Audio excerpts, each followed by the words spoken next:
कोई दीन ईमान, कोई धर्म मजहब कुछ है ही नहीं। अपने आप को हिंदू मानते कैसे, हमें तो यह नहीं समझ में आता।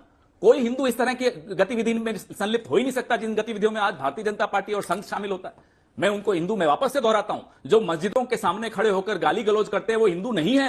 ये भले उनके पीछे चिपका रहे हम हिंदू नहीं हो आप। पहले तो हिंदू होने का सर्टिफिकेट अपने आप को देना बंद कर दीजिए। आप हैं ही नहीं, सर्टिफिकेट लीजिए हमसे। Who are you? You are not a Hindu. कोई हिंदू ऐसे कर ही नहीं सकता। ठीक है, समझिए। यहां आकर तिवारी जी को मौलवी मौलवी करे, क्या है ये तरीका है? ये सलीका है? सत्ता में हो तो थोड़ी जिम्मेदारी सीखो। ये मुस्कुरा रहे हो, बत्ती सी दिखाए जाते हो, सुबह से शाम तक बैठ कर शर्म नहीं आती तुमको? यहां बैठकर अजीब अजीब बातें करते हो। क्या क्या छवि बना रहे हो देश की पूरे विश्व में? शर्म आनी चाहिए, हंसी नहीं आनी चाहिए अभी आपको। संबित पात्रा जी, जो आपने स्थिति बना दी इस देश हंसना मना है क्या? हर गली में झगड़ा, हर गली में दंगा, ये आपकी पहचान है। ये आपकी पहचान है। इसलिए यहां बैठकर भाषण मत दीजिए। आप तो अडवाणी जी को भी पाकिस्तानी मानेंगे। अरे कांग्रेस पार्टी विदेशी है, आप तो अडवाणी जी को पाकिस्तानी मानते हैं। मैं जानता हूं आपके क्या ओपिनियन है उनके बारे में। आपको कोई ज्ञान नहीं है, ना इतिहास का, ना भूगोल का। अखंड भारत ले आएंगे। अरे 15% तो बर्दाश्त नहीं होते, 45% कैसे लाओगे? ना आप में कोई दिमाग है, ना आपके मोहन भागवत में कोई दिमाग है। अखंड भारत, मतलब अफगानिस्तान भी भारत में आ जाएगा, पाकिस्तान भी भारत में आ जाएगा। सांप्रदायिक हिंसा बढ़ सोच गया। समझ के कुछ पढ़ लो, कुछ किताबें ले जाओ हमसे। समय बहुत है आपके पास, ले जाओ किताबें, पढ़ लो, थोड़ा ज्ञान बढ़ाओ, फिर आकर यहाँ भाषण दो और दर्पण दिखाओ। समझ गया। और जब ये चांदनी चौक ये जब दिल्ली से इलेक्शन लड़ रहे थे, संबित पात्रा जी जब दिल्ली से कॉर्पोरेशन का इलेक्शन लड़ रहे थे, जो हार गए, तब ये मुसलमानों के आगे क्या हाथ फैलाकर घूमते थे? सबको किसी ने नहीं कहा मौलवी संबित पात्रा, ये क्या माहौल बना रहे हो? जब वोट मांगने गए चांदनी चौक, मैं भी इनको एक मिनट याद दिलाने दो, इनका इतिहास, इनका भी बारे में याद दिला दो। भ्रष्टाचारी शीला दीक्षित के चप्पल उठाने वाले को चुप करो।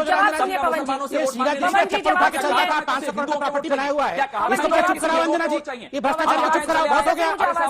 शीला दीक्षित को चप्पल उठाने वाला 500 करोड़ का प्रॉपर्टी का मालिक बना हुआ है, भ्रष्टाचारी से बैठ के यहाँ पर टाटी बेच रहा है। अंजना जी बंद कराओ इसकी आवाज को।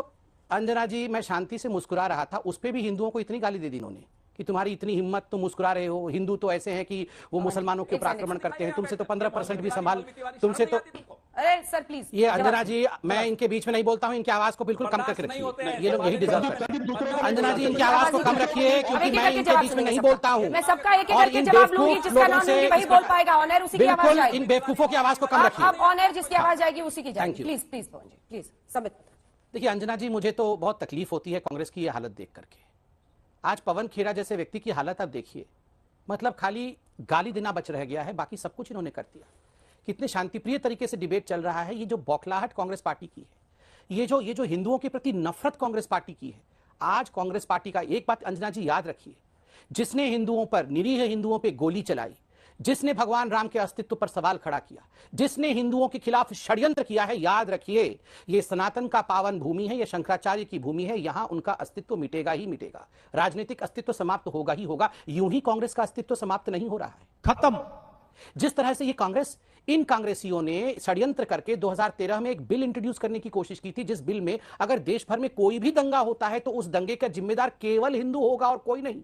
ये जो कम्युनल वायलेंस बिल ला रहे थे, केवल और केवल हिंदू ही जिम्मेदार होगा। नतीजा 2014 में क्या हुआ आपने देखा है। अंजना जी, हिंदू कभी भी हिंसक नहीं हो सकता है।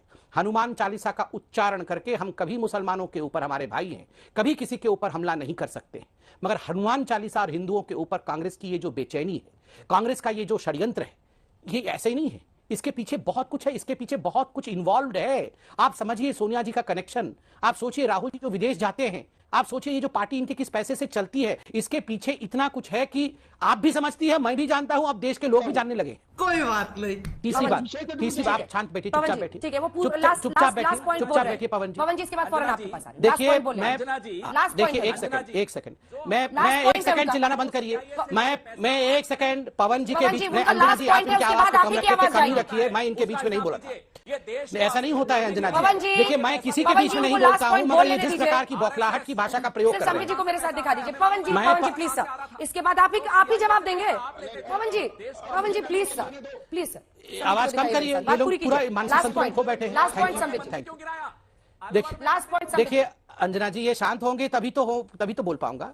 अंजना जी, मुझे तो आपत्ति इस बात की है, इन्होंने कहा मोहन भागवत जी का दिमाग नहीं, इन्होंने कहा हमारा दिमाग नहीं। हाँ, दिमाग सारे का सारा घुटने में राहुल गांधी का है, ये देश जानता है। ये दिमाग शब्द का प्रयोग आप इतनी बार क्यों करते हैं? जिसके नेता के पास, नेता का दिमाग घुटने में हो, दिमाग नहीं है, दिमाग नहीं है, नहीं अंजना जी, मोहन भागवत जी कितने सीनियर व्यक्ति है, उनके लिए आपने मेरे लिए कह दिया होता कोई बात नहीं, हम उम्र है, आपने मेरे लिए कह दिया होता, चलिए ठीक बात है। ठीक है। मोहन भागवत जी के लिए इस प्रकार के शब्दों का प्रयोग, यही बातें तो बाद में याद